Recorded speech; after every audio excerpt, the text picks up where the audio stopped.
Hey, welcome to episode 61 of Credit 101. In this episode, we're going to talk about when you should think about getting help from a pro and a professional, somebody that actually does these different things on a day to day basis. You shouldn't always go to a credit specialist or even call me about these situations. Maybe I can say, hey, talk to this type of person, or hey, look into this, look into that.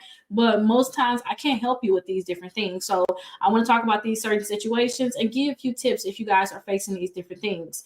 So if you guys are behind on your mortgage, you need to talk to whoever you have your mortgage with to try to see if you can do anything about your back payment, try to see if you can figure out those payments and stop your foreclosure from possibly happening. If you guys owe child support, maybe you want to talk to the child support office to try to see, especially if you're behind, see if there's something they can do on some type of plan so that you guys are not getting, your taxes intercepted or anything like that. So call them and try to see what they can do about your child support, but you need to call the child support office.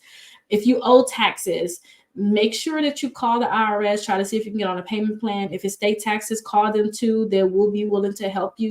And if it's taxes for your real estate, call the assessor's office, call whoever it is. You should be able to see it in terms of on your tax bill. Call them to say, hey, I need to figure out what I need to do about my taxes. And we're going to talk about taxes in a few episodes.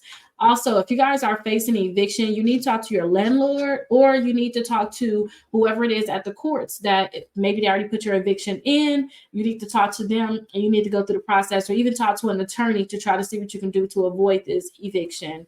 If you guys are being sued, again, you need to talk to an attorney, especially for people that's getting sued by debt collectors. I hear a lot of people call me, not here, but a lot of people call me when they are getting sued. And I'm like, hey, you need to try to handle this. You need to make sure you go to court, because a lot of times people do not go to court. I remember when I was sitting in with an attorney, when I tell you it was default judgment, default judgment, default judgment, because people were not coming in and they automatically lost. When it was some people that came in and fought, they actually won. Some people fought, got on the payment plan, they stopped the garnishment that was going to happen. So I do suggest that you all just go and talk to an attorney, and also make sure you just go to court. And if you guys are considering some type of bankruptcy, talk to a bankruptcy attorney also.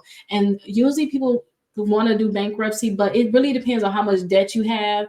And talk to multiple bankruptcy attorneys. Some bankruptcy attorneys honestly is going to just file bankruptcy for you. That's what they do. They want to just file bankruptcy. They don't care about it. They're like, oh, you only got $4,000 in this debt, or $6,000. They'll file bankruptcy on that when it's other options in terms of you possibly paying that off. So definitely talk to a bankruptcy attorney. If you guys have huge things though, like you can save your house by filing bankruptcy, keep your car, things like that. So definitely talk to a bankruptcy attorney about those different things. But we're going to go over to episode 62, where we're going to talk about what you guys should do if for some reason your expenses are greater than your income. So I'll see you all there.